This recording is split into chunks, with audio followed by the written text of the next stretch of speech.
BBOR, Black Box Online Radio, coming to you from West Virginia. BlackBoxNed88 on Instagram for the bonus podcast. And just a quick reminder, every Monday is Zodiac Mondays. Wednesday is an Ask Me Anything. That's an AMA, so please drop your questions below for things that you would like discussed here on the show. And Friday is an Anything Goes. Any subject is fair game, mostly talking about true crime, serial killers, the Zodiac Killer, but any subject is welcome. All right, so please share some ideas in the comment section about what you would like to hear about on this channel, and let's get started. Okay, hello everybody. Today is Monday, another Zodiac Monday. Welcome to the show. Recently on the channel, I had done a couple of episodes about the suspect ratings as well as the unconfirmed crime ratings of the Zodiac Killer.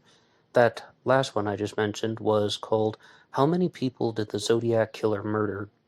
And it looked at the unconfirmed crimes that could have possibly been connected to the Zodiac Killer and rated the likelihood of them actually being committed by the Zodiac on a scale of 1 to 10.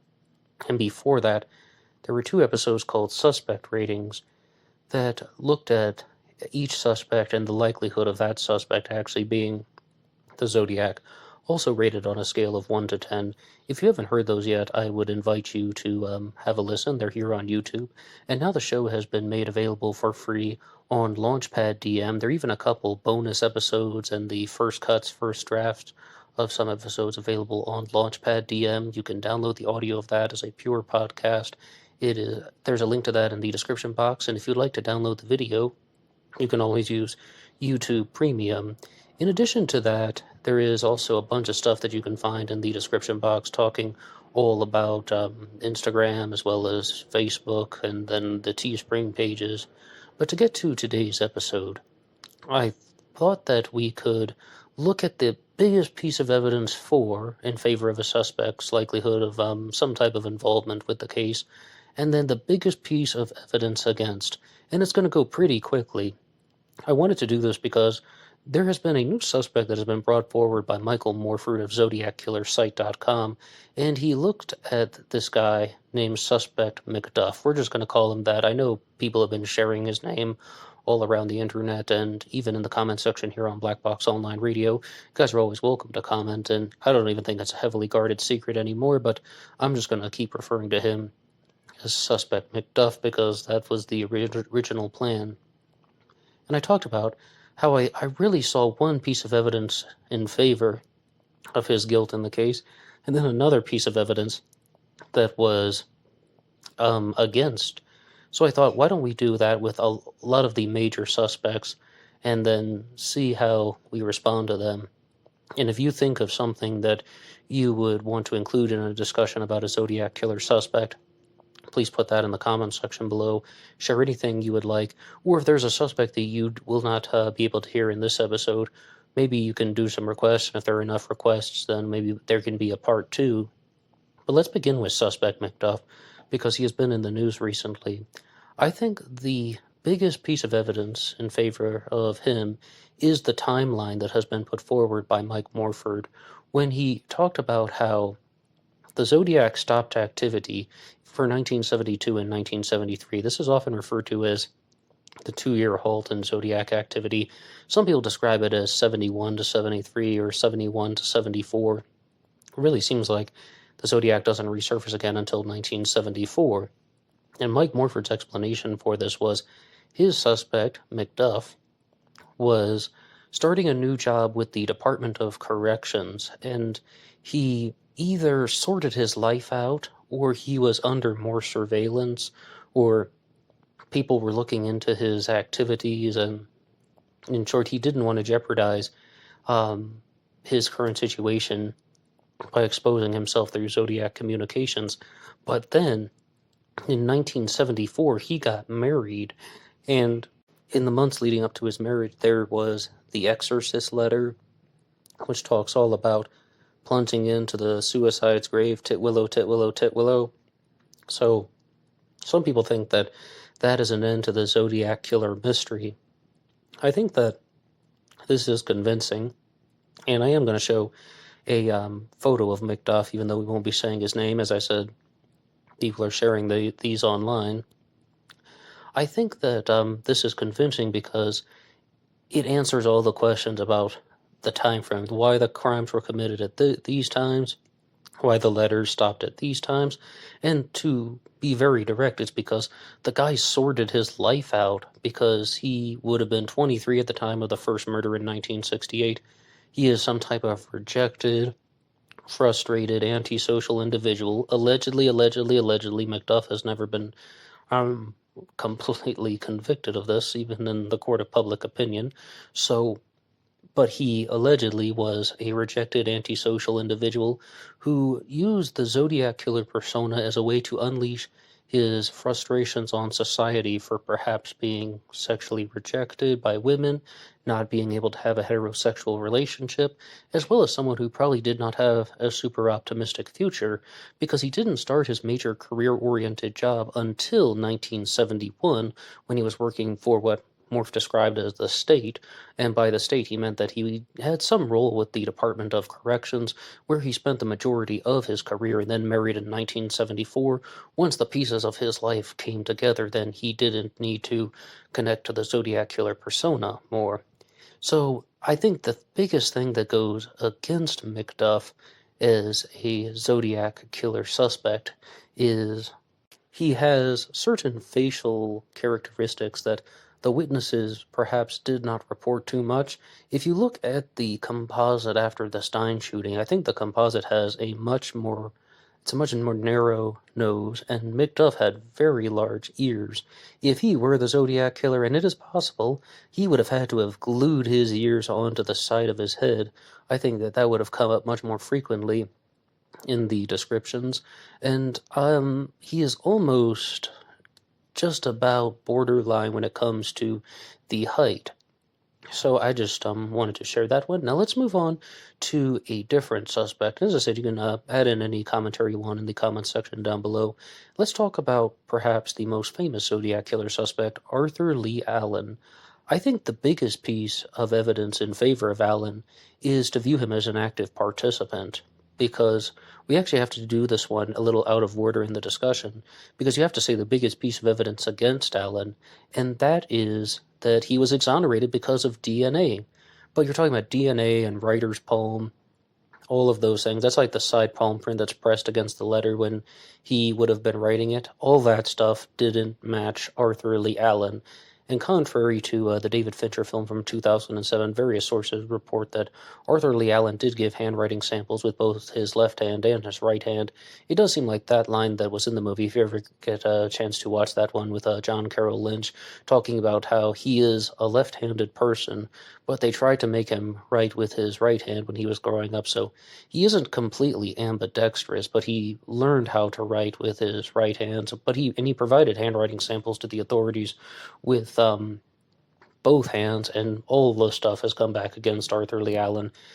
I don't think that it would be possible to say that Allen was the single perpetrator in the Zodiac killer mystery, and that's why I said that you have to do this one out of order. The biggest piece of evidence against him is all of the forensic material came back negative, not matching.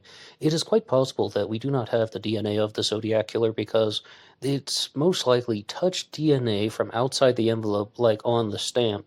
And people are like, well, that doesn't have to be the Zodiac. That could have been a postal worker, letter carrier, Joe Schmo or something. Maybe picked up the letter and put it in someone else's mailbox. Hey, this is in the wrong place. The only thing that I think would save the DNA in question is maybe the forensic scientists know something that I don't, and I hope that forensic scientists know something that I don't. Otherwise, that would be a really lousy job to have if it's just things that you can just get offline and such, and maybe they know how to evaluate DNA in a way to be very certain that this type of touch DNA came from pressing down on the stamp that was on the outside of the envelope. I mean, they might have some tricks up their sleeves that I am not aware of. So with Allen, I think the strongest way to look at him is as an active participant. And that's it, because Allen may have been exonerated as being the entire full package Zodiac killer, but instead, as an active participant, he is still well alive in the game. Numerous people still think that Arthur Lee Allen was the Zodiac killer, and they have all kinds of reasons for this. Perhaps it's because he is heavily connected to another Zodiac suspect, Don Cheney, or perhaps it's because they just cannot accept that there's this mountain of evidence that has been assembled into Robert Graysmith's book Zodiac and Zodiac Unmasked that make Allen look so guilty. And when I was corresponding with Tom Voigt for a different episode, it was actually the one we did on Richard Gaikowski, he pointed out that Robert Graysmith was not the person who thought of Arthur Lee Allen. Like, Robert Graysmith didn't control the police department. He may have written the book Zodiac in 1986, but he didn't write the search warrants that the police were using to look into Arthur Lee Allen. And in fact, Allen is the most famous suspect because he was identified by the police. So all of that seems to come into play, and people are thinking that they had legitimate reason to look into Arthur Lee Allen. I mean, the police investigated him and they checked him out numerous times. Maybe you've even seen that interview with Arthur Lee Allen where the camera is like on him, but his face is all blacked out and you can only see his eye. And he's like, "Oh, they keep looking into me. At times it can be horribly depressing," and so on. So that's why Allen has to be viewed as. You could create a narrative of him as an active participant. Maybe he committed the Lake Herman Road murders in 1968. Maybe he was the errand boy who dropped some things in the mailbox. And he also could have been a location scout. All of that. I mean, if, right? We're just looking at some possibilities right now. I would like to go on to a different suspect who perhaps isn't the first Zodiac killer suspect that people would think about. I've just been going down somewhat of a Tate LaBianca rabbit hole, and I'll share some more of that on the Wednesday show for the AMA, and that is Bruce Davis. Bruce Davis was a member of the Manson family. For a time, he was Charles Manson's right-hand man, and he was sentenced to life in prison for his involvement with the Manson murders, particularly the murder of Gary Hinman, although a lot of people do believe that Bruce Davis either committed more murders or he was an active participant in other murders and so on. But with Bruce Davis, when I heard Howard Davis's interview on the Tate LaBianca radio program, I was reminded of something that I had read years ago about Davis as a Zodiac suspect, and that is that, listen to this narrative. This is the biggest piece for. The authorities figured out what happened. They figured out that Bruce Davis was the Zodiac killer. They found the Lake Berryessa hood in his possession. They even have this file that's locked in, it's in a vault that contains some secret info about Bruce Davis. They have figured it out. Why wouldn't they make a public statement about it, and why wouldn't they just leave the case open? Because if they did, in 1969, you had Charles Manson and the family being arrested. Then they went on to have perhaps the most expensive trial in the history of the world. The trial for the Tate LaBianca murders with Manson and Susan Atkins and Leslie Van Houten and Patricia Krenwinkel, as well as, of course, Davis going to jail for life in prison. And I didn't even mention Tex Watson yet. Okay, so they just had this super expensive, super high-profile trial. Then, if Bruce Davis were to be convicted of the Zodiac crimes, they would have to extradite him to a different jurisdiction to have another $2 million trial for some guy who's already going to be serving either life in prison or the death penalty. And this happens all the time. This is why I said it's the strongest piece of evidence put forward in the Bruce Davis theory, because it's looking at something that happens all the time in the true crime world.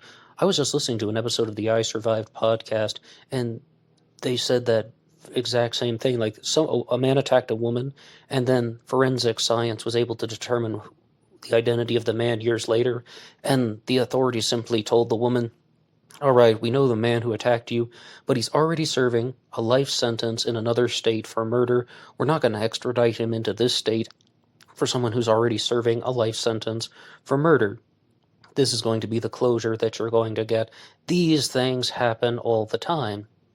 So I can follow that narrative and I can comprehend that. The biggest piece of evidence against Bruce Davis is How do you place him within 100 miles of the crime scenes before the murders occurred? On the days the murders occurred, you mean you don't have to talk about how he's standing at Blue Rock Springs on the 4th of July holding a 9mm gun in his hand. No. How do you get him even in the vicinity of these crimes? Because Bruce Davis has actually addressed the allegations of being the Zodiac killer, and his big response to that was he was out of the country for December of 1968 at the time of the Lake Herman Road murders. And he was in England, then moved to continental Europe, and maybe visited North Africa. And when I said moved, I just meant he was visiting. That was an extended trip, and he was not like a permanent resident of anywhere in continental Europe. But that's his rebuttal, that he wasn't even in the country at the time of two of the murders, David Faraday and Betty Lou Jensen. I mean, one double homicide that took place at Lake Herman Road. The Zodiac Manson connection also can be shaped in different ways, and there is one theory that we discuss in the episode, the Zodiac Manson conspiracy, which is that it's not only Bruce Davis who committed the crimes. Charles Manson ordered them, but there were actually 3 different members of the Manson family. And then it's like, okay, well, you can't blame it all on Bruce Davis. Now you have to start adding additional justifications to make the theory work. So I think that Bruce Davis's whereabouts for the early part of 1969 and the later part of 1968 are the biggest strike against him. So going on to another Zodiac suspect. We've already said his name once in this episode, and that is Richard Gaikowski. Gaikowski has been viewed as the prime suspect on ZodiacKiller.com. His name was up at the top of the suspect list in red for ages, and Gaik is someone who, to the credit of Tom Voigt, he was actually able to place him in California from 1963 to 1969. Of course, he was present in California in 69, but I think that if we do the piece of evidence against first, it's the entire story.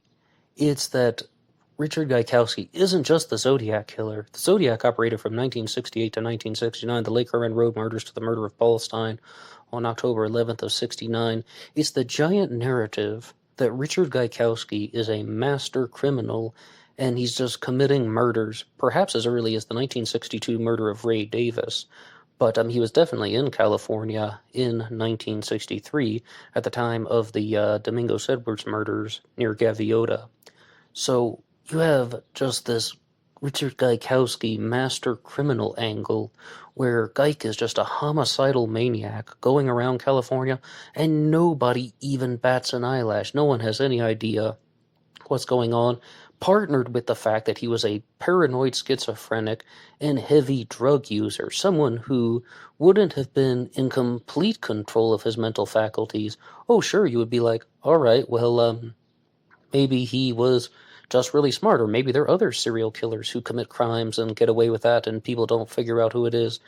But those people tend to be more in control as opposed to someone who is on the verge of just going out of control at any second. I think the biggest piece of evidence in favor of Gaikowski being the Zodiac killer is his connection to Darlene Ferrin. As I said, I was discussing this with Tom Voigt for that episode, Zodiac Richard Gaikowski AMA, that's an Ask Me Anything, when I was looking at questions and comments about Richard Gaikowski. And what he said was, Ken Narlow, the investigator, told Tom Voigt personally that Gaikowski could have been placed in Darlene Ferrin's home at the in the previous months before her murder on July 4th of 1969. Well, why is that significant? Because, okay, you have this guy, Gaikowski, who is a homicidal maniac. He may have been committing murder since 1962. Why write letters and compose these ciphers? Well, there could have been an encounter with Darlene Ferrin in which Gaik was somewhat sexually humiliated by her. Darlene Ferrin was rumored to have numerous affairs. Even though she was married, she was almost certainly having an affair with Mike Mageau, the man she was with at the Blue Rock Springs shooting on July 4th. And if there was some type of sexual humiliation going on with Gaikowski, then after that crime, Gaik would have to try and morph himself into this new serial killer persona a way to restore a broken ego, or a way to just get revenge on everyone who had pushed this psychotic and heavy drug user in the wrong direction. But Gaikowski has also been rumored to have a definitive connection to Paul Stine, and Paul Stine lived on the street where Richard Gaikowski worked for a while when Gaikowski was running the switchboard, and it's also rumored that Richard Gaikowski attended Paul Stine's funeral. So then you have connections to multiple victims, actually. But this Darlene Ferrin angle stood out to me because at first, I think I even said this in the episode, Zodiac, Richard Gaikowski, AMA, I was like, okay, Gaik had a sexual encounter gone wrong with Darlene Ferrin. He was a homosexual, but he wasn't completely certain that he was gay in 1969, if I've understood that. And if anybody who is really up to date on the Gaik narrative, including Tom Voigt, can challenge me or wants to correct anything, they can put that in the comments section below. All right, so I think what I said was that if he had this encounter with Darlene Ferrin where he was sexually humiliated, and then he just decides to start mailing in letters and the cryptograms, well, she wouldn't have been the first Zodiac killer victim. What about the murder of Betty Lou Jensen? What about the murder of Sherry Jo Bates? What about the murder of Linda Edwards? Why write the letters only for 1969 and onwards? Like, all of a sudden, after the murder of Darlene Ferrin, wait, after he had that bad encounter, she would have been the first victim before the letters were mailed in the summer of 1969. So then I had a brief aha moment, and I think, though, that wraps it up rather nicely, though, as a way to culminate the Gaikowski discussion. The biggest piece of evidence for is his connection to Darlene Ferrin, and the second one, the biggest piece of evidence against, is the entire Gaik master criminal angle, because it's a very big package to sell, and if you have all of these different crimes, 62, 63, 64, maybe the Swindle murders as well, and then the Sherry Jo Bates in 66 and onward, there are more ways in which that theory could go wrong. So, on to another Zodiac killer suspect. I would like to go to Gareth Penn's Times 17 and talk about his prime suspect, in his mind, Michael Henry O'Hare. Gareth Penn was someone who really wanted to look at the mathematical signatures in the Zodiac killer mystery, and O'Hare was a suspect that he found for a couple reasons. Part of it is his name, his age, it's every detail you can imagine. It's looking at every possible detail and trying to think that there is some type of clue that is connected to mathematics, and that the Zodiac killer would have to be someone who had a very intense education in mathematics, and much more so than just, say, for example, someone who had a degree in sociology. However, Michael O'Hare's degree, I believe, is actually in architecture, but that's more of what people in the post-Gareth Penn era, if we want to call it that, look at someone who was an architect, or a mathematician, or an engineer, or even if they don't have that type of education, a pilot or a sailor, someone who's working with aviation, or something to do with nautical charts and so on. But with Michael O'Hare, I absolutely do not believe that he was the Zodiac killer, but for the purpose of this discussion, I think the biggest piece of evidence that Gareth Penn put forward is the connection to automobiles. I know that sounds really weird, right? But it's about how you have somebody approaching the victims in the way that they were done. And then the murder of Cecilia Shepard took place at Lake Berryessa, and then the Zodiac walked back to the car and wrote a message on Brian Hartnell's Carmen Gia. The next crime was the murder of Paul Stine on October 11th of 1969. Paul Stine was murdered in a taxi, and then his body was just left there. Mostly the killer didn't try to move Paul Stine out of the taxi, to the best of our knowledge. But then, Gareth Penn also believed that Michael O'Hare committed the 1981 murder of Joan Webster, and you had the Zodiac is now driving the taxi. He would have picked up Joan Webster from a taxi line at Logan Airport on November 28th of 1981 and try to persuade her to get into either an illegal taxi or perhaps because they were both connected to the Harvard Architecture Department. Joan Webster was a graduate student in architecture. Then she got into his car, and he drove her somewhere, murdered her, and then buried her body in a place near Hamilton, Massachusetts, in the woods near Tobacco Road. So you have the murder of Paul Stine, the Zodiac is riding in the taxi as a passenger. Then with the murder of Joan Webster, the Zodiac is driving the taxi as the driver. It's like there's this type of full circle power dynamic that is going on, or there's some sort of back and forth element.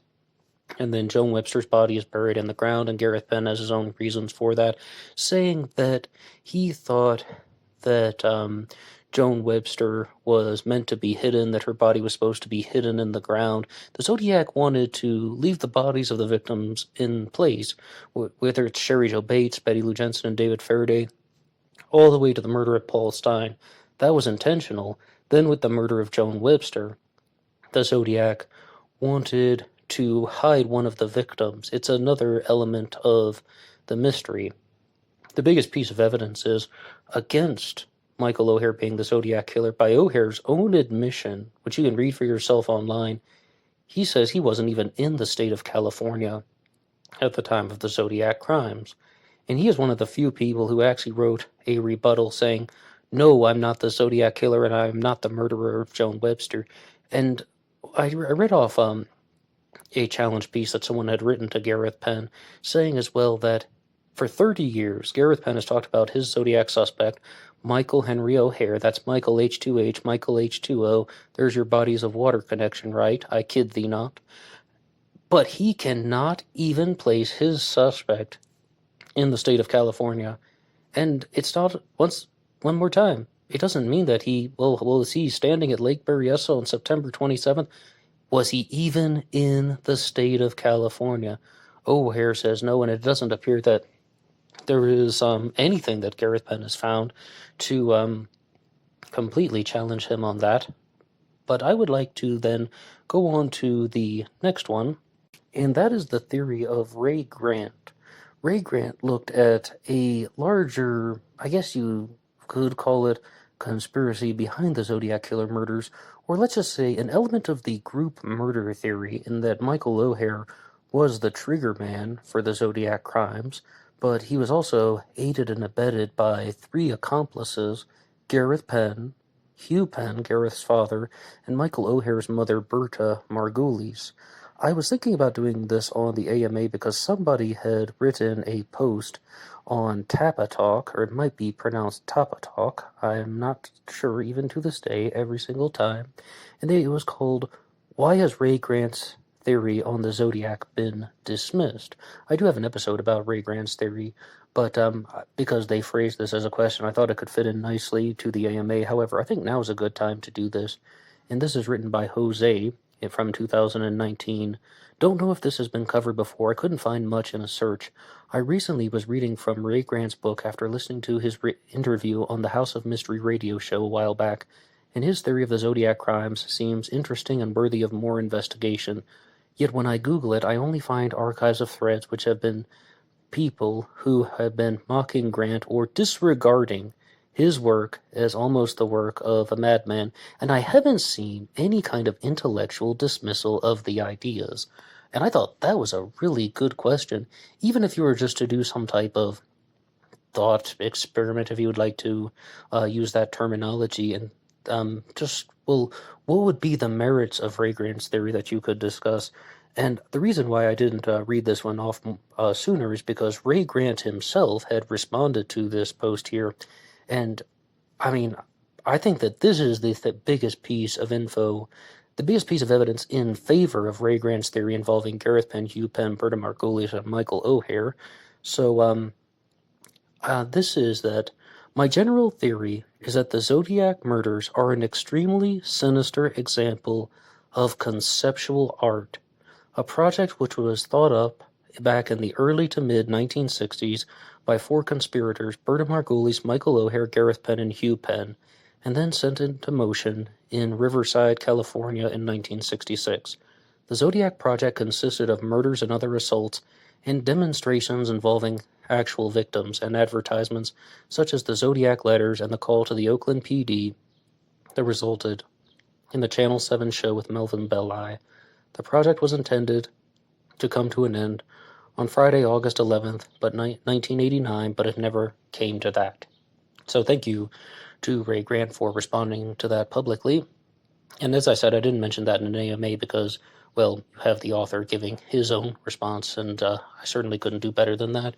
The conceptual art angle, I think, is something of, well, much as Jose said, deserves more discussion, because even the people who would not necessarily endorse Ray Grant's theory but think that it's about creating a criminal masterpiece loaded with mathematical signatures, I think that that is going down the pathway of conceptual art.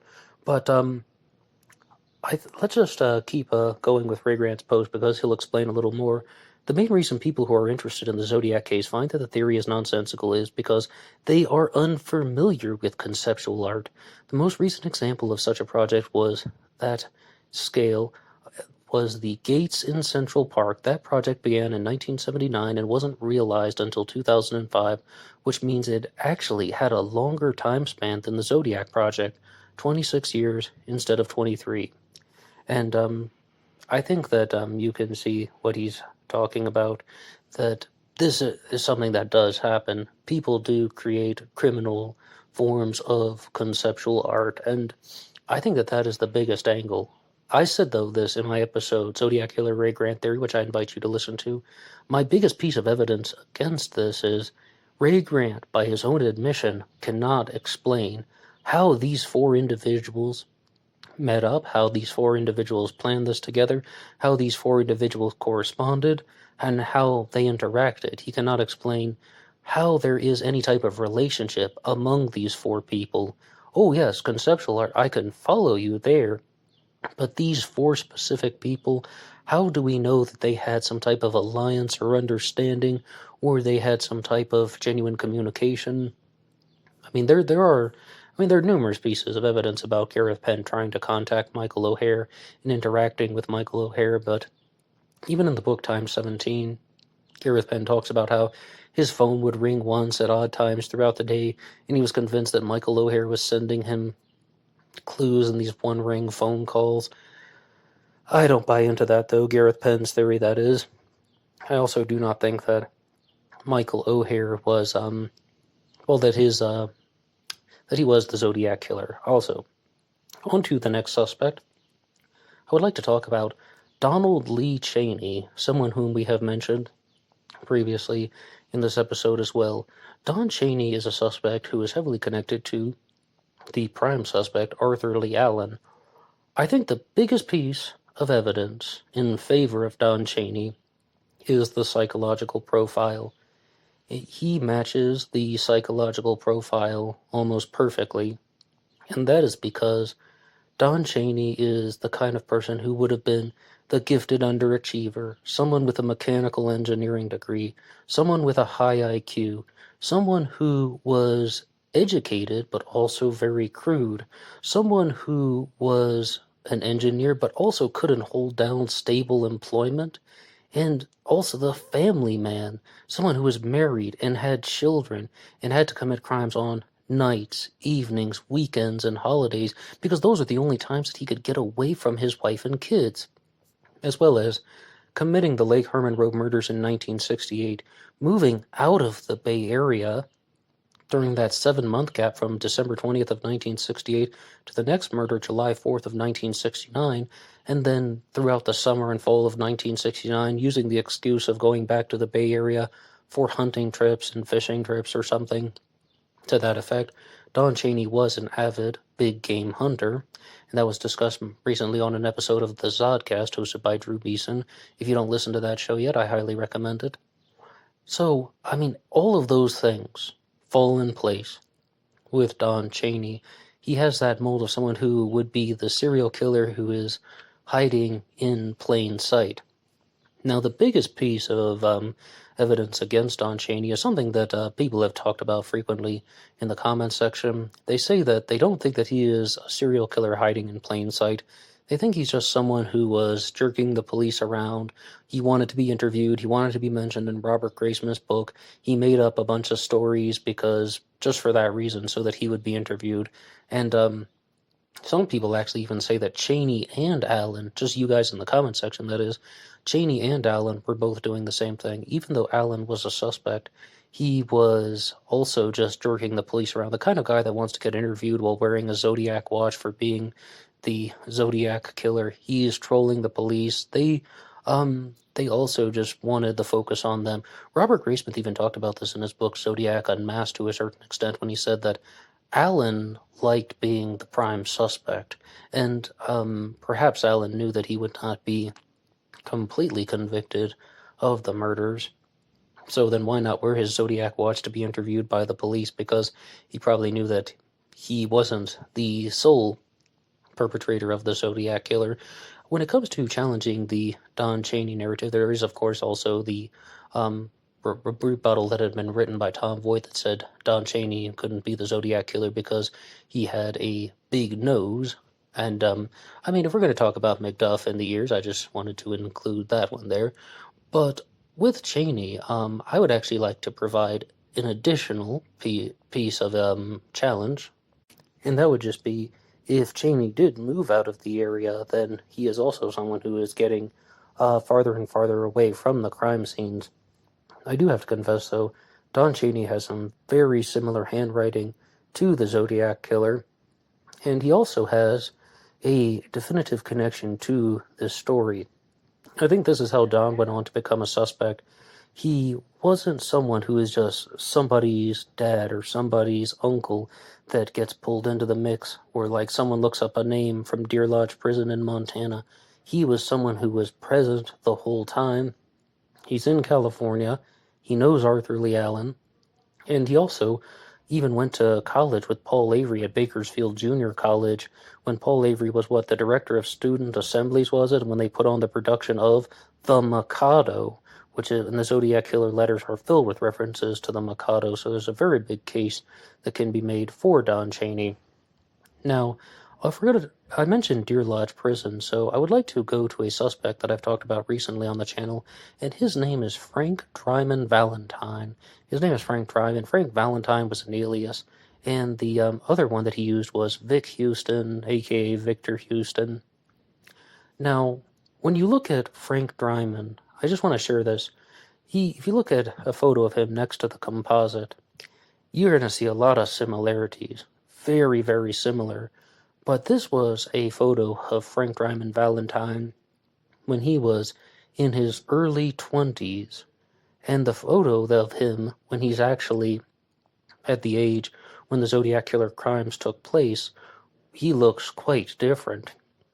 I mean, in the past, I had expected that the Zodiac Killer was around the ages of 35 to 40, mid-30s to early 40s. Let's just leave it at that. I mean, I don't even think it's appropriate to put a number on it, because how on earth would... With a photo of Frank Dryman, even if you don't think that he was the Zodiac Killer, could that not suggest that the Zodiac was actually closer to the age in the early 20s? Well, maybe, except that there was a recreation of the composite sketch, and giving a shout out to DevosArt, who put this out there, that shows what would the Zodiac look like if that composite after the Stein shooting was brought to life. And that definitely appears to be someone who is much closer to age 40 rather than age 20. But, alright, so I talked about the facial similarities of Frank Dryman Valentine, and the elephant in the room with him is that he was in Deer Lodge Prison, but he wasn't released until January of 1969. I believe he actually had his parole hearing in November of 68, but he got out of prison in January of 69 and then goes to California. So he is in the state of California from January until October of 1969, and he would have had the opportunity, except that would have to be a theory that says that Frank Dryman Valentine did not commit the Lake Herman Road murders, and that Lake Herman Road was committed by somebody else. If that were the case, how did he learn about it?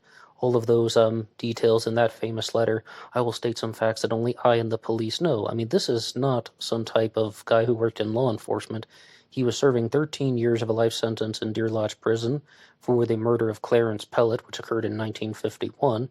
He shot Clarence Pellet after, in a carjacking attempt in Montana, and then tried to sneak into Canada, which he was successful with, but then he ended up back in America, did those 13 years, and then he was sent to California to work in a furniture store, definitely not working with law enforcement. So with Frank Dryman Valentine, I think that his older photo has an extraordinary resemblance to the composite, and then his piece against him is he's not in California in 1968 at all. And speaking of someone who has some similarities to the Zodiac composite, might as well have a brief thing about Ross Sullivan. Yes, I think Drew Beeson was the person who said it. Ross Sullivan is a suspect because he looks like the composite sketch.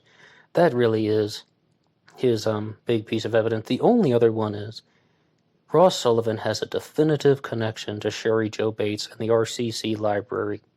That's the Riverside City College.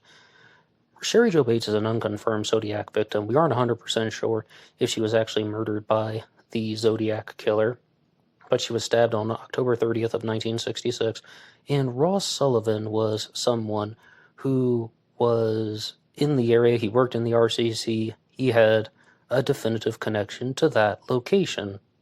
But the problem is, though, Ross Sullivan is just too big to be the Zodiac killer. I know that sounds kind of silly when you lay it out like that, but Sullivan is a guy who was 6'2", 300 pounds in 1968 and 69.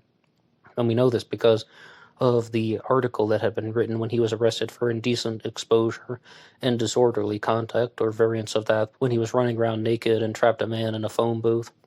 He is also prone to fits of outrageous obnoxiousness, which the Zodiac killer didn't seem to do. But I think that's the more important part. 6'2", 300 pounds. The footprints that had been left at Lake Berryessa were from someone who was most likely 200 to 220 pounds. And also, I think that there would be an enormous difference between looking at a 5'8" person and someone who is 6'2". I'm 5'8", and I've never once been mistaken for being 6'2", even wearing boots and even wearing a costume. Absolutely not. Ross Sullivan is just simply too large to fit any of the witness descriptions. And I would like to go on to the next suspect, and let's talk about Harold K. Snook, also known as Hal Snook. He's the only person on this list who is going to be a Zodiac suspect, but not a Zodiac killer suspect. Hal Snook has been accused of writing the letters in the Zodiac hoax theory. And because I said hoax theory, writing letters taking credit for murders that he did not commit. I think the biggest piece of evidence that shows that Hal Snook could have been the letter writer is the handwriting, similarities in handwriting. In fact, that's the only reason that I think Hal Snook is Thomas Henry Horton's suspect for writing the letters. He is the author of The Great Zodiac Killer Hoax, as well as The Myth of the Zodiac Killer, saying that this Napa County deputy wrote letters taking credit for crimes that he did not commit. And the other point, though, that is mentioned about why Hal Snook is a suspect is not only the similarities to the handwriting, but also Robert Graysmith excluded him from his book, more or less. And Horan's line is that every detective who sneezed on a piece of paper is mentioned in Graysmith's book, except for Harold K. Snook, Hal Snook, this brilliant Napa County forensic scientist, and someone who was actually at Lake Berryessa and made the casts of the footprints. He isn't mentioned as widely as many of the other people. I'm sure you're going to be thinking of numerous people when you think of detectives and investigators in the Zodiac Killer mystery that will come to mind. The piece of evidence that goes against Hal Snook is, how do you explain his relationships with other people that are involved in the hoax theory, particularly Robert Graysmith? Because the hoax theory is more that Graysmith is the disinfo agent, Hal Snook is the letter writer, and maybe they were involved with the murderers, maybe they were not, and that's just it. You cannot, or the explanation has not been provided on how these people knew each other, Why was this committed? Was it just done for the Chronicle, or was it just done to be some type of foul prank, or was it done to create a 20th century Jack the Ripper, or was it done because of CIA drug smuggling? Was it done to notify people about the Manson family and the start and end of Helter Skelter? I mean, the explanations are just not present. And I've even said, in a very bold fashion, that the hoax theory is one of the few examples when someone has claimed to have solved a murder mystery, but you don't actually find out who the murderers are. And yeah, there are suspects, of course. Lake Herman Row could have been committed by David Walliott. Blue Rock Spring could have been committed by Donald Warren Porter. Lake Berryessa could have been committed by Dennis Land. And the murder of Paul Stein could have been committed by Hesham Zayed, or perhaps Hal Snook himself could have been the murderer in that one.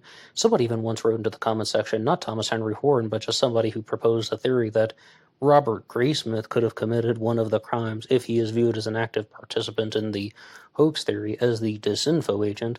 But I do think that's the biggest strike against the hoax theory. The relationships between the listed participants are not completely certain, particularly Hal Snook and Robert Graysmith. Maybe there will be something in the future that will come out, and maybe there will not be. Let's wait and see. And here is the last one. Lawrence Kane. Lawrence Kane is a Zodiac suspect that was brought forward by Harvey Hines in 1974, I believe it was. Now, I'm going to share one thing that is going to sound a little bit obvious, but there is a trick to it. I mean, first, Harvey Hines claimed that he solved the Z13 cipher that has 3 8s with circles around it. Some say that it's the sign of Taurus, others say that it's just the number 8, and Harvey Hines thought the solution to the Z13 cipher was name Kane 1924, meaning that the Zodiac killer's name was Kane, and it was written from right to left, and that he was Jewish, like the way that Hebrew is written from right to left, and he was born in 1924.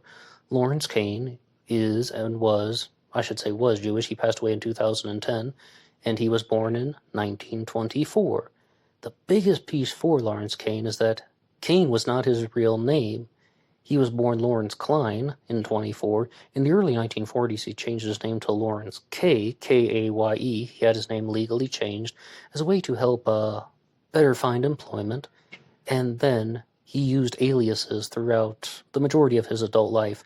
In 1968 and 69, he was using the name Lawrence Kane. So you have name Kane 1924. That matches up with the time frame of the Zodiac killer, and that's really the biggest piece of evidence. It's not Harvey Hines' solution to the Z13. It's that Lawrence Kane was using that solution to the Z13 in 1968 and 69 as his alias. Now, the biggest pieces against Lawrence Kane is that physical appearance. That's the way we have to say it. Lawrence Kane is someone who is too small to be the Zodiac. Perhaps he didn't have the education for it. Perhaps maybe he learned how to hide his hard Brooklyn accent. But, physical appearance. And someone just wrote into the comment section very clearly saying, Lawrence Kane has a very Mediterranean appearance, maybe even Arab-looking at sometimes. Like, if you didn't know him and you saw maybe an older photo of him, you would think maybe this guy's even Arabic. None of that is mentioned in the witness descriptions. I mean, this would have come up more, especially after the Stein shooting, although there was a Christian Arab named Hesham Zayed who was accused of committing the murder of Paul Stein, someone who was a Jordanian immigrant who may have been involved with other taxicab robberies, but in all the other cases, whether it's at Blue Rock Springs or at Lake Berryessa, I don't think that you're having a suspect who is 5 feet 7 inches tall, which it appears that Kane was from his mugshot. He just has all of the physical parameters in the wrong direction. Okay, well, thank you for listening to this episode here, and if you have anything to say about the evidence for and against, and maybe there's a suspect that you would like to hear about that could be used in a future episode, you can put your ideas in the comments section below. If you want to challenge me on any of these points, please say something in the comments section, and if you want to continue the discussions, you can also put anything you want down below. Free downloads of this show are available at LaunchPad DM. One more time, the link is in the description box. This channel relies on your support, and the best way you can support the show is just by listening to things like LaunchPad, as well as purchasing some t-shirts. We have a TeeSpring page in the description box as well. You can also follow the show on Facebook, Black Box Online Radio, and you can get my personal Facebook in the description box, and there is always that Instagram podcast that I'm rambling on about. Anytime I need to talk about the Instagram podcast, I always start jumbling my words. I don't know why. Instagram podcast. I will see you on Instagram for the bonus podcast. Trying to be very slow and clear. See you on Instagram for the bonus podcast. Until next time.